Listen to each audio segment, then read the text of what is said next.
Let me bring in Dallas County Judge Clay Jenkins, a Democrat who's leading a campaign to house and care for 2,000 of the children who've crossed into the U.S. in Dallas County. He sat opposite President Obama at the roundtable meeting in Dallas, attended by Governor Perry and other local officials and faith leaders.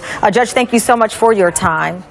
Thank you for having me here. Before we discuss the campaign to help some 2,000 children, let me get your thoughts on the meeting yesterday. Do you believe there was some progress made? Do you have any hope that a solution is on the horizon? We had a constructive hour and 15-minute meeting. We talked about the issues in detail, and I feel like progress was made. But let me say this. Here in Dallas County, we've got a job to do. We're doing our job. The president was fully engaged. His people are doing their job. Our state leaders are pushing a surge on the border where they're paying $1.3 million of state money to supplement the border patrol stations every week. Respectfully to Congressman Cuellar, what I would say is it's time for you and Congress to do your job. We need you to pass that supplemental. For those of you who are concerned about the children, and everyone should be, because these are children. These are not aliens. These are not terrorists. They're children, like your children and my children.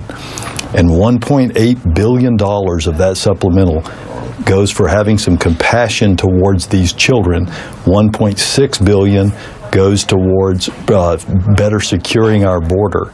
Surely we can agree that we need a secure border, and we need to have compassion and decency to children. Well, you and I both know that everyone does not see it through the lens you view this. I mean, you've got a meeting yesterday in Vassar, Michigan, where people spoke out against a plan to house some of those children that you've reached out to assist. You saw the drama play out in California at the detention center when the buses were forced to turn around after angry residents said they did not want these children and women, in many cases, in their communities.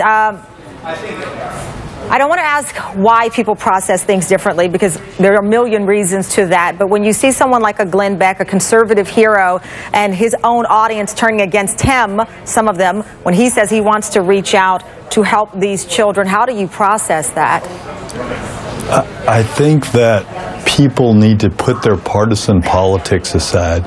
And if you want to listen to a leader, go ask your faith leader what you should do in a situation where children are alone and feel abandoned and are terrified in overcrowded conditions, where there are 30 children in a glass holding cell pressing their faces against the glass so they can see their brothers and sisters who are moved away from them, where there are babies crying for their mother while being changed by Border Patrol agents, and it smells like body odor because the children aren't bathed more than every few days.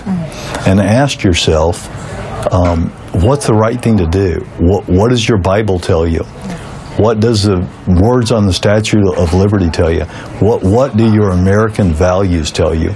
If we stop looking at these children as others and invaders and aliens, and we look at them as children and as human beings, then we'll know how to handle this humanitarian crisis. Just quickly, I have to ask you, your critics say that you're turning a federal problem into a Dallas County problem. What do you say to those critics?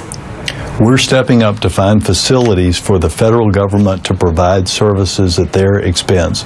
And then we're doing what we do best. We're literally a port in the storm when there's a hurricane on our coast. And we're good at compassion.